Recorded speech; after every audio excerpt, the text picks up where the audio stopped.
Welcome back to Robbinsdale Revisited, the podcast where we take a deep dive into the incredible, surprising, and sometimes downright wild history right beneath our feet in our own backyard. I'm Pete Ritchie, and I smile every time I say I'm the president of the Robbinsdale Historical Society. And I'm Crystal Boyd, just a regular member of the Robbinsdale Historical Society. And Pete, when people are driving down West Broadway today, they see something that doesn't really look like New Hope, but I'd still describe it as peaceful and somewhat urban. If you could hop into a time machine and go back about a century to the 1920s, I'd see a streetcar rolling through Robbinsdale that was generating a cultural shockwave that disrupted American media, built a multi-million-dollar publishing empire, and eventually birthed one of the most legendary vacation destinations in the Midwest. Yeah, we were kind of a streetcar suburb, so that makes sense. And it really is mind-boggling when you look at the scale of it. If you've ever taken a trip up to Big Pelican Lake in the heart of Minnesota, you'll definitely know Breezy Point, that whole Brainerd Resort area. In its 1930s heyday, or really its 1920s heyday, it advertised itself to weary city slickers as America's finest summer playground. And it wasn't just hyperbole. The resort boasted all the luxury and high-class amenities of an elite Eastern hotel. Well, yeah, and although many of Breezy Point's buildings were crafted from beautifully varnished pine logs, the rustic part completely stopped at the bark.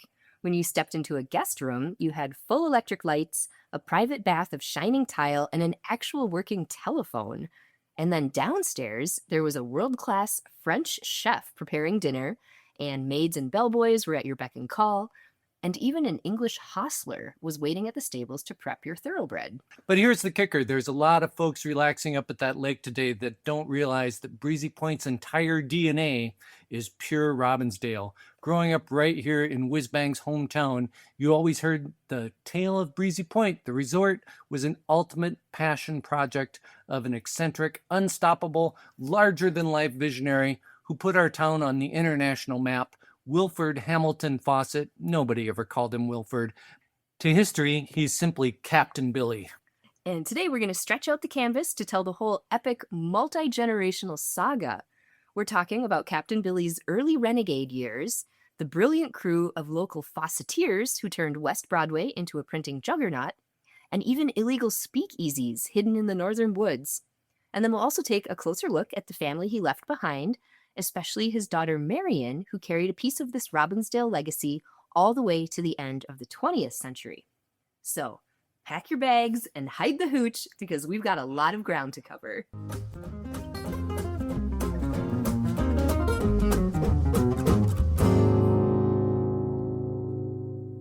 Now, to truly understand how pulp publishing ended up centered right here in Robbinsdale, we have to trace Captain Billy's roots back to the very beginning. Long before he was an American icon, he was actually a Canadian import. Wilford Hamilton Fawcett was born across the border on April 29th, 1885 in Brantford, Ontario. His father, John Fawcett, and his mother, Maria Nielsen, were both born in 1849 and married in 1879. Now, John wasn't a publisher. He was a general practice doctor. Really? So just a doctor? A backwoods doctor. Can you imagine? So Billy wasn't an only child either. He was part of a rapidly growing household. He had an older brother, also named John, born in 1880, and a younger brother, Roscoe, was born in 1886. But their dad's medical practice was destined for the expanding American frontier. In 1888, when Captain Billy was just 3 years old, the Fawcett family packed up everything they owned, left Canada behind, and crossed into America. The family just kept expanding. The parents welcomed 4 more children into the mix: Margaret, Maria, Clarence, and Harvey. By the time the 1900 U.S. Census rolled around, 15-year-old Wilford Hamilton Fawcett was recorded as a typical everyday high school student, but a quiet life of academia and small-town routine just wasn't in his DNA. Billy was restless, and in June of 1901, right after completing the 10th grade, a 16-year-old Wilford decided he was done with school, and he entered the workforce, landing a job as a mail clerk for the Chicago, Burlington, and Quincy Railroad. Oh, can you imagine being a 16-year-old starting as a mail clerk on the railroad? I mean, just think about the grit that it took to do that job. I mean, you had to sort the mail on this roaring, soot-belching steam train shaking down the tracks. But he didn't really stick with the railroad for very long. In June of 1902, at the ripe old age of 17, he walked into a U.S. Army recruiting station and quit his mail job. The military paperwork from his enlistment paints a fascinating picture of the young volunteer. He stood just 5'5", with sharp brown eyes and brown hair, and his occupation was listed simply as clerk. They gave him a rifle and put him through basic training and shipped him straight across the Pacific Ocean into a geopolitical firestorm, the Philippines. Going to the Philippines, then, it wasn't like a peacekeeping mission like we think of today. To give our listeners some context, just 4 years before Billy joined up, the Spanish-American War had officially ended in 1899 with the Treaty of Paris. The treaty surrendered control of Cuba, Puerto Rico, Guam, and the Philippines to the United States. But the Filipino nationalists completely rejected American colonial rule. They wanted total independence, and they fought a brutal, agonizing 3-year conflict known as the Philippine-American War. And the human cost of that conflict was staggering. So over 20,000 Filipino soldiers and 4,000 Americans died, and an estimated 200,000 civilians lost their lives. And even though that official war ended right around the time that young Wilford arrived in the summer of 1902, the U.S. Army remained bogged down on the islands for an additional 10 years, fighting a bloody, grueling, guerrilla-style insurrection in the most remote jungle areas.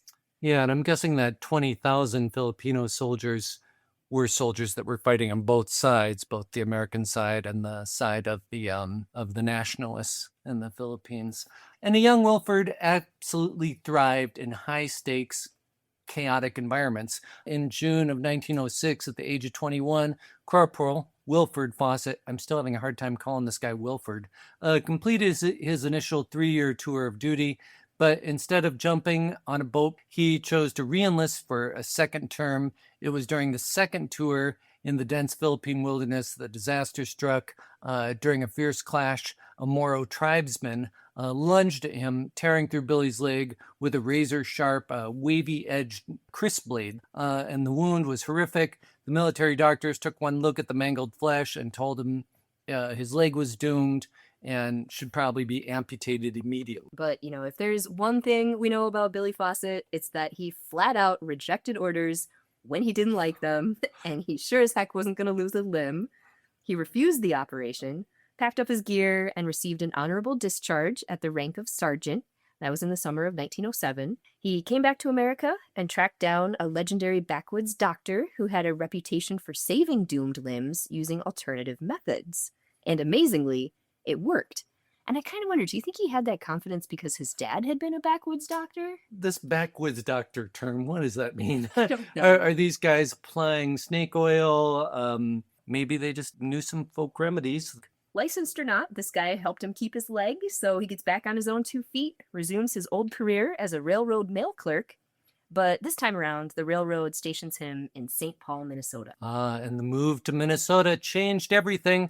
On October 29th, 1907, Wilford married his first wife, Claire Viva Myers, an Iowa native who was also born in 1885. The young newlyweds bought a house at 1555 Charles Street in St. Paul, and before long, the house was absolutely bursting at the seams. They had 5 children in rapid succession. First came twins in 1908, a boy, Wilford Jr., and a daughter, Marion. Over the next 5 years, they added 3 more boys to the bustling household, Roger in 1909, Gordon in 1911, and Roscoe in 1913. Wow, so now they have this huge family of 7 people, and you might imagine a mail clerk's salary just wasn't cutting it anymore. Billy needed something faster and something that fed his love for excitement. So in 1914, he left the railroad for good and became a fast-talking, midnight oil-burning police reporter for the Minneapolis Tribune, which is kind of an interesting gig. So he spends his nights chasing sirens, interviewing detectives, and writing gritty crime copy. So he's getting into this writing piece. Then the world went to war again. In 1918, at the age of 33, Billy felt the call of duty and enlisted back into the Army for World War I, or the Great War. Yeah, so this is a guy who didn't finish high school, but somehow gets a job as a journalist. So he likes to type. This time around, because of his age and the incredible expertise with a firearm, he didn't get shipped overseas. Instead, he stayed stateside, teaching marksmanship as a gunnery officer to thousands of young recruits at Camp Georgia down in Virginia. But he also put his newspaper skills to work, contributing content to the famous military publication Stars and Stripes. He was finally discharged in 1919, and he held the rank of captain. He returned home to Minnesota and proudly kept the title for the rest of his life. From now on, he's not Wilford, he's Captain Billy.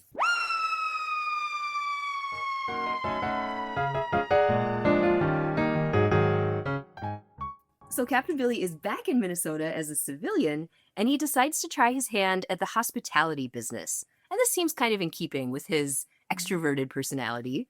He opens up a lounge called the Army and Navy Club in downtown Minneapolis, which seems like perfect timing, right? Wrong. On January 17th, 1920, the Volstead Act and the 18th Amendment took effect. So prohibition is officially the law of the land, making the sale of alcohol a federal crime. Captain Billy's bar was forced to close its doors almost instantly, and Billy was broke. You know, he's standing on a street corner wondering, how is he going to feed his 5 kids? Well, maybe prohibition will be an opportunity. But while he's working for Stars and Stripes and swapping stories with soldiers in France and Virginia, Billy collected a massive mental vault of saucy jokes, army humor, and stories that no official military publication would ever dare to print. He looked at the grim, serious reality of Prohibition-era America and decided to take a massive gamble. He risked his absolute last $500 to launch an anti-prohibition broadside, a civilian, joke-filled version of Stars and Stripes, where he could mock the teetotalers, shock the straight-laced prudes, and serve the public a heaping helping of what he affectionately called pedigreed bull. Boy, I sure wonder what the conversations were like around the kitchen table. Like, hey, honey, I'm going to spend our last $500 and make this little pocket-sized digest. By the way, I'm going to name it after myself and the distinct whistling screech of an incoming artillery shell. So he names it Captain Billy's Whiz Bang. And instead of setting up shop on the crowded, expensive streets of Minneapolis, he looks northwest. He established the official offices of Whiz Bang right here in Robbinsdale, Minnesota, setting up at 4168 West Broadway Avenue. The first issue of Captain Billy's Whiz Bang appears in October 1919, and it hit the stands and sold out the entire 5,000 copy print run in less than a week. Jazz Age America was absolutely starving for this kind of cheeky, irreverent small-town humor. By 1922, the little joke book, edited right out of West Broadway, was selling over 300,000 copies a month. Almost overnight, the quiet agricultural suburb of Robbinsdale became an unexpected epicenter of American pop culture and humor. So capitalizing on this success, Billy, along with his brothers, Harvey and Roscoe, officially founded Fawcett Publications. They outgrew their first office and took over the upper floors of the Security State Bank building right on Broadway. Robbinsdale suddenly became a powerhouse of the printing industry. And from those upper floors, they began launching a massive empire of hit periodicals. They rolled out the magazine True Confessions in 1922, and that became a monster nationwide hit, followed by Hollywood Magazine, Screenplay, Mystic Magazine, and a thrilling adventure pulp called Triple X Magazine. Between 1921 and 1924, Fawcett Publications spent an astronomical $2.2 million on printing and publishing alone, boasting a massive annual payroll, with Robbinsdale serving as the proud beating heart of the entire operation. But as Captain Billy's business empire skyrocketed into the stratosphere, his personal life began to fracture under the weight of his success. In 1920, he and his wife Claire went through a bitter divorce. Claire retained full custody of their 5 children. However, the legal agreement included a very specific clause. Every single summer, the kids would pack their bags and spend 3 full months with their larger-than-life father. The following year, in 1921, Captain Billy married his second wife, Annette Fisher, a South Carolina native who was born in 1897. Fueled by his Robbinsdale-made millions, Captain Billy decided to purchase 280 acres of pristine, densely wooded shoreline on Big Pelican Lake near Brainerd, Minnesota. And he set out to build the ultimate wilderness retreat, Breezy Point Resort. And when construction began on the resort's first 26 well-appointed, fully electrified cabins, Billy didn't forget where his money came from. He deliberately named those cabins alphabetically after the very streets of Minneapolis and Robbinsdale. Yeah, and so if you drive around there, there's a York cabin, a Xerxes cabin, and they're still named that today. Imagine being young Marion Fawcett growing up in the 1920s. For 9 months out of the year, you're living a relatively structured, standard life with your mother, and they were in South Minneapolis on Lindale Avenue. Their house is still standing. But the second school lets out and it's summer, your dad whisks you away to this wild log-hewn kingdom in the North Woods. And let me tell you, it was a total 3-month circus. Captain Billy didn't just drive up there to look after his resort. He was one of Minnesota's genuine aviation pioneers. He maintained a personal airplane and a seaplane, clearing out a runway on what is now the resort's traditional golf course. 3 times a week, Captain Billy would famously fly back and forth, roaring through the skies between Big Pelican Lake and his publishing offices right here in Robbinsdale. He even bought a magnificent Curtiss Seagull flying boat from a Duluth businessman for $12,000. $12,000. That's a lot of money in 1920s. Well, it's a flying boat. Yeah. And he also hired a talented daredevil Robbinsdale airfield pilot named Walter Bullock to pilot it full-time. Bullock's job was to give free aerial rides to any resort guest who was brave enough to step into the cockpit. I mean, this is still pretty early, so in the summer of 1921, the Brainerd Dispatch reported that over 250 guests took a spin in the sky, with Bullock taking 23 people aloft in a single day. And this next part is a little scandalous. So Bullock meets a young lady. She's actually still a schoolgirl and becomes his sweetheart. Her name is Lillian Larson. Well, Bullock convinces her to drop out of school and elope with him, and they spend the entire summer living out a high-flying romance at Breezy Point.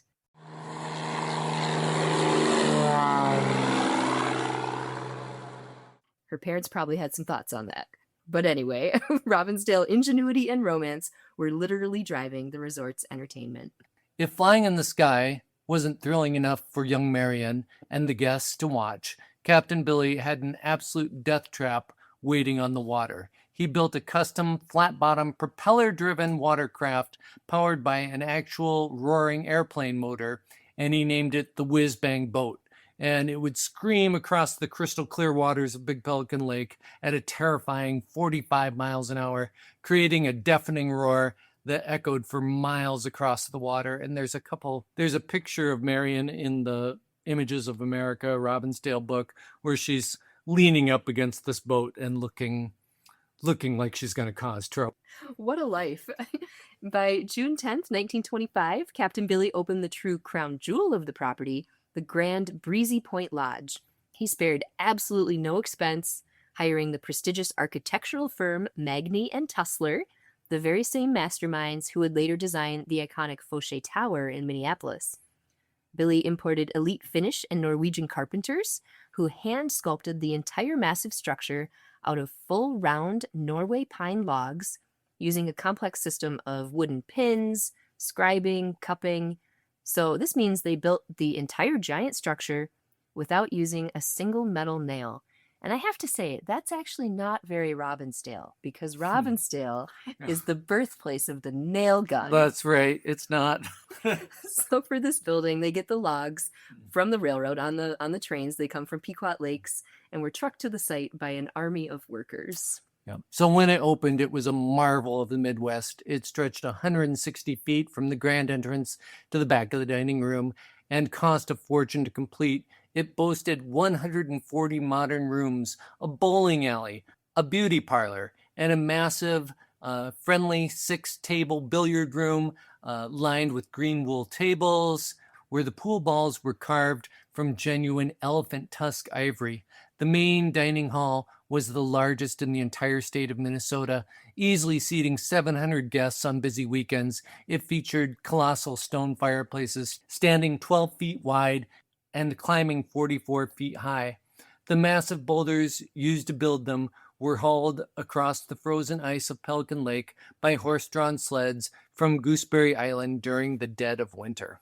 And the luxury inside that rustic dining hall was unmatched. Table settings featured heavy sterling silverware, blue glass goblets, white linen napkins, and custom base plates adorned with hand-painted peacocks and a gold inlaid BPL border. Those plates cost an astronomical $75 a piece in 1920s dollars, and Captain Billy instituted a strict rule. No peacock plate was ever allowed to be washed with another dish.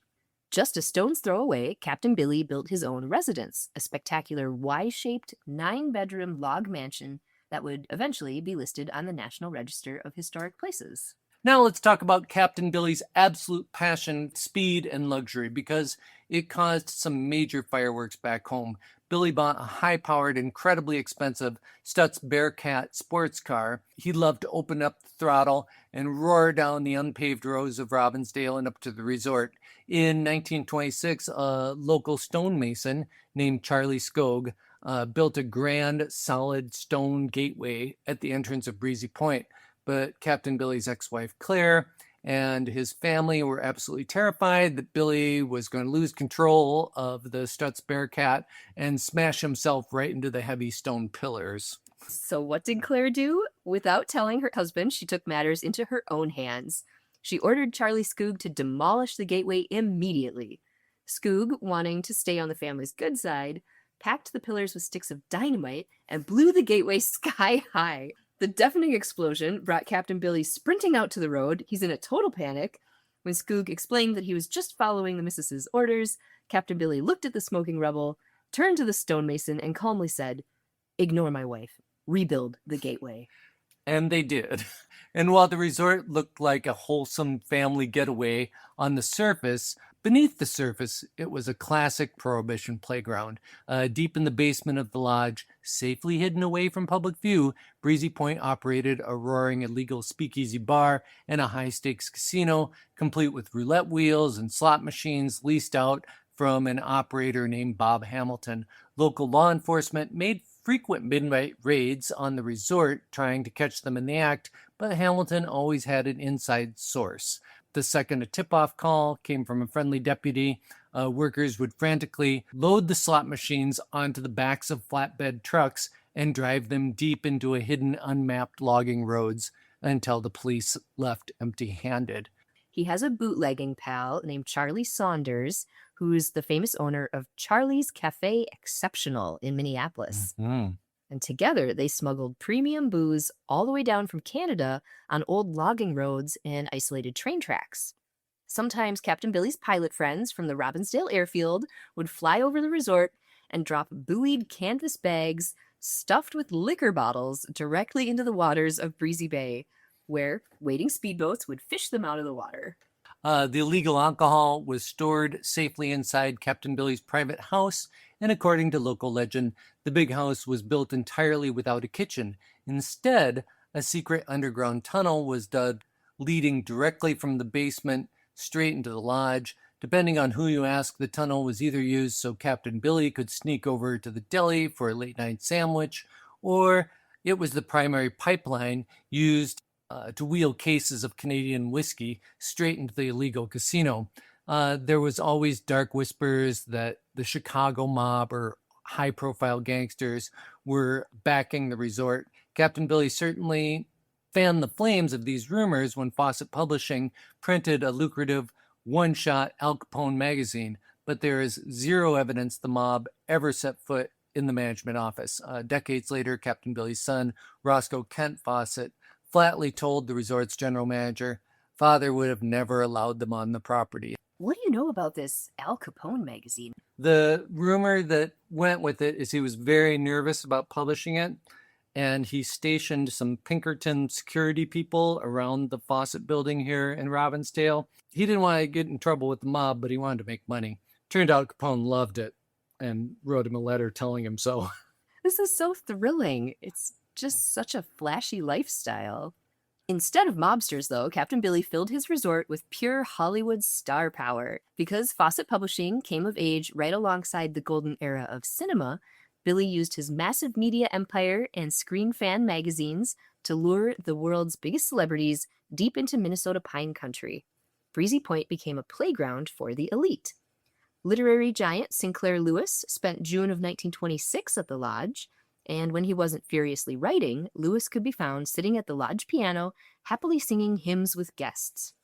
However, his severe alcoholism became such a liability that the resort had to assign dedicated employees just to watch him and escort him safely to bed when the bar shut down. But still, the northern air was pretty good for him. By August, he had finished half of the manuscript for his masterpiece, Elmer Gantry. Other writers like Erskine Caldwell and Margaret C. Banning visited, along with the legendary Minneapolis Tribune journalist Cedric Adams, Dick Cullum, and Charlie Johnson.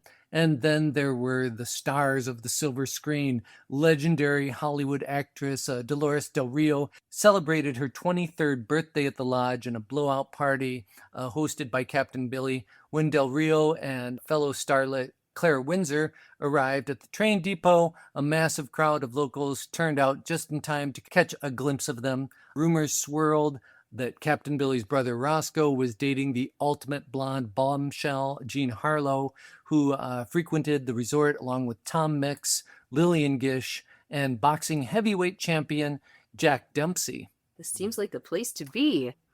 Sounds like they had a great time. Yeah. Part of it, in 1925, Captain Billy opened a pristine golf course carved out of 150 acres of dense woodland.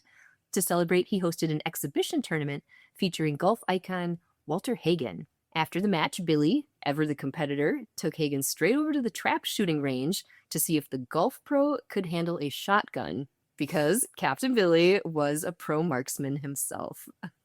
In 1924, Captain Billy actually traveled to Paris, France, to serve as the manager of the U.S. Olympic trap shooting team. Out of 44 world-class shooters from 14 nations, Captain Billy took 18th place in the world with a score of 91. When he got back to the States, inspired by his time in Europe, he immediately published a highly successful magazine of naughty French prints. Ooh. Back home, he designed world-class trap and skeet ranges for Breezy Point, making it the premier destination for the Midwest's most prestigious shooting tournaments.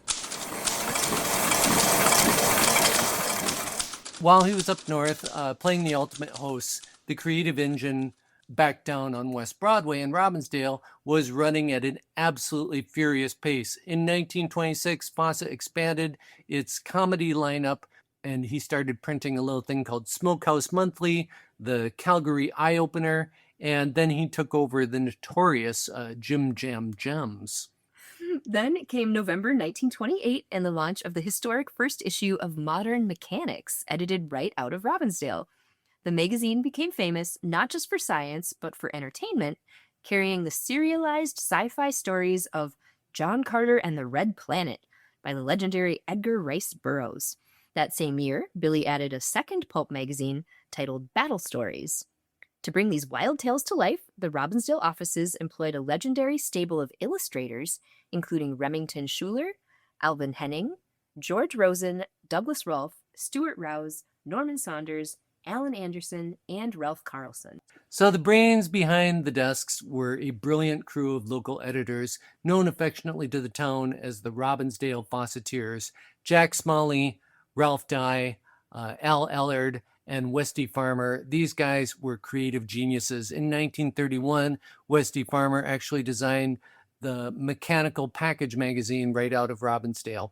Each issue came bundled with actual physical parts and a blueprint, some instructions, so readers could build their own working devices like a miniature steam engine or a functional telegraphy set right there at their kitchen table. So they're doing all this great stuff, and by 1931, the operation had just simply outgrown Robbinsdale. Fawcett Publications packed up its desks, said goodbye to West Broadway, and moved to 529 7th Street South in downtown Minneapolis. And at that point, the company was distributing a staggering 1.5 million magazines every single month. That same year, Billy divorced his second wife, Antoinette. But his love for trap shooting would soon bring him his final partner. On November 12, 1936, Wilford married his third wife, Frances Marie Mills Robinson. Frances was a Canadian native who moved to America in 1919.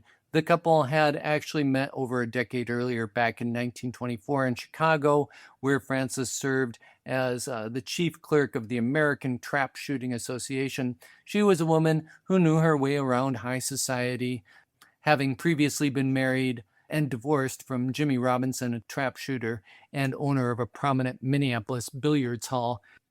So there's lots of exciting things happening. Things are changing quickly, and by the mid-1930s, the Fawcett Empire was ready for the biggest stage in the world. On October 9th, 1935, the Minneapolis Times broke the massive news. Fawcett Publishing was moving its entire corporate headquarters to the East Coast, setting up glamorous offices in New York City at 67 West 44th Street, with a massive printing plant in Greenwich, Connecticut. With the move to New York, the company diversified wildly. In 1934 alone, they turned out a massive slate of titles, some of them including Romantic Stories, Movie Story Magazine, For Men Only, Radioland, Screenbook, Screenplay, and Screen Life. By 1936, the changing times meant that readership for the original Captain Billy's Whiz Bang had finally dwindled, and Fawcett ceased its publication. So Whiz Bang closes down in 1936. But they replaced the old joke book with a gritty new genre, launching Vice Squad Detective, True Police Cases, Startling Detective, Dynamic Detective, and Daring Detective. You know, it's worth mentioning in there, too, that True Confessions keeps going through all of this and is still on newsstands today. But Captain Billy Fawcett truly burned the candle at both ends. And on February 7, 1940, during a high-stakes business trip to Los Angeles, California, the great showman caught a severe cold, leading to a fatal heart attack. The original Fawcetteer was gone at the age of 55. But the Fawcett story didn't end in 1940. In fact, it was about to enter its most legendary era. Captain Billy's 5 children, Marion, Wilford Jr., Roger, Gordon, and Roscoe, inherited the entire multi-million-dollar publishing empire. And they immediately looked toward a booming new medium that was taking newsstands by storm: comic books. His youngest son, Roscoe Fawcett, later recalled exactly how they struck absolute gold. He was the one who pushed them into the business. He told editorial director Ralph Dye and coordinator Al Allard, "Give me a Superman, only have his other identity being a 10 or 12-year-old boy rather than a man." Shazam! So in-house writer William Parker and artist Charles Clarence Beck did exactly that. They invented Captain Marvel, who made his spectacular premiere in Whiz Comics #2 in February 1940, the exact month that Captain Billy passed away. Captain Marvel became an overnight sensation, actually outselling Superman himself, and birthed a historic line of Fawcett comic books. There's a whole list of them, including Captain Marvel Jr., Mary Marvel, The Marvel Family, Captain Midnight, Spy Smasher, Bullet Man, Slam Bang Comics, Master Comics, Minuteman Comics, Ibis the Invincible, Funny Animals, WoW Comics, Nickel Comics, and Don Winslow of the Navy. And through all this massive mid-century success, Captain Billy's daughter, Marion Fawcett, was right there alongside her brothers as an equal co-owner of the empire, while her brothers managed the day-to-day operations and high-profile public relations. Marion lived a life deeply connected to the family's enduring legacy. Marion eventually married a man named Warren A. Bagg, who tragically passed away in 1955. As Marion Fawcett Bagg, she watched the company her father built in that tiny Robbinsdale office scale to unimaginable heights. In 1948, they began to produce Woman's Day magazine and Motion Picture magazine. At that same time, Fawcett Publications sought to reassure a concerned public that comic books did not inspire kids to become juvenile delinquents. Of course not. On July 27, 1949, the New York Times reported that Fawcett Publications had sold their building at 67 West 44th Street for $2 million to the Tishman Realty Company, but they didn't leave. The building was heavily renovated, and Fawcett signed a 21-year lease to occupy the 50,000 square feet across the top 6 floors and the luxury penthouse.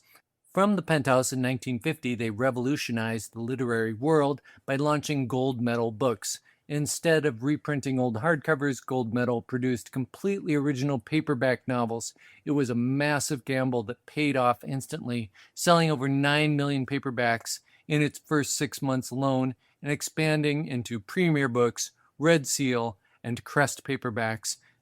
By 1952, their magazine racks were packed with Mechanics Illustrated, Cars Magazine, Cavalier, True Magazine for today's man, and today's woman. But an empire that large always draws giant rivals. For over a decade, Fawcett Comics had been locked in a grueling, multi-million-dollar copyright lawsuit with DC Comics, who claimed that Captain Marvel was an illegal infringement on Superman. By 1953, facing lost readership, self-censorship across the industry, and the growing popularity of television, Fawcett lost the historic case. They made the tough decision to exit the comic book business forever and printed their final comic books in January 1954. Yet the family adaptation continued. In 1962, Ralph Day, who had been promoted to chief executive officer at Fawcett Publications, hired Elaine Saunders, the brilliant wife of their legendary pulp illustrator Norman Saunders, to work as a copy editor at Women's Day. By 1966, the magazine was selling a mind-boggling 6 million copies an issue. By 1970, Elaine Saunders had been promoted to chief executive officer at Women's Day special interest magazines, dominating the national market on cooking, knitting, and holiday crafts. The incredible run finally reached its financial pinnacle on January 8, 1977, when the New York Times broke a final stunning headline. The Columbia Broadcasting System, CBS, had purchased Fawcett Publications for a jaw-dropping $50 million. Marion lived to see the entire epic story play out. She survived many of her siblings, watching from afar as the original Breezy Point Lodge tragically burned to the ground in a devastating fire in 1959 before being completely rebuilt. Her twin brother, Wilford Jr., passed away in 1970 at the age of 62, and Roger followed in 1979 at age 70. When Marion Fawcett Bagg passed away in 1993 at the advanced age of 85, she left behind a lifetime of memories that stretched all the way back to her childhood summers in the 1920s, watching her dad fly airplanes over Big Pelican Lake and build an empire out of Robbinsdale. Her brother Gordon passed away that very same year at the age of 81, and the youngest sibling, Roscoe, followed in 1999 at the age of 86, closing the final book on Captain Billy's children. It's an absolutely unbelievable legacy. The global publishing powerhouse that gave the world Captain Marvel, gold medal books, and Women's Day didn't start on Broadway in New York City. It started right here on West Broadway in Robbinsdale, Minnesota, in the mind of an ex-soldier with $500 and a dream. It really makes you look at this town a little bit differently. The next time you're driving down West Broadway, just take a look at those historic storefronts and remember the incredible whiz-bang energy that started right here. Yeah, and maybe we'll see all you guys at Whiz Bang Days. It's coming up here in July every year in Robbinsdale. Tune in next time as we unearth more forgotten local history from our neck of the woods.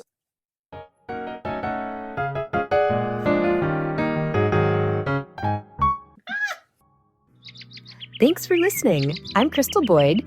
Robbinsdale Revisited is brought to you by the Robbinsdale Historical Society. Our little history museum is located at 4915 42nd Avenue North in the heart of Robbinsdale. We're open Fridays and Saturdays from 10 to 3. You can also visit us online at robbinsdale.org. You found this episode, so you know where to find the next one. Bicycle into the city every Saturday to see our friends. In the bus back home, sitting hand in hand when the evening ends. Oh, when the evening ends. Oh, when the evening ends in Robbinsdale.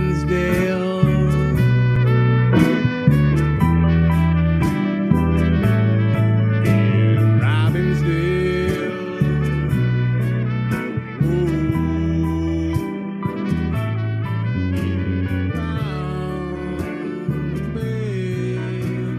Our theme music is provided by Gabe Barnett and Them Rounders. Oh yeah.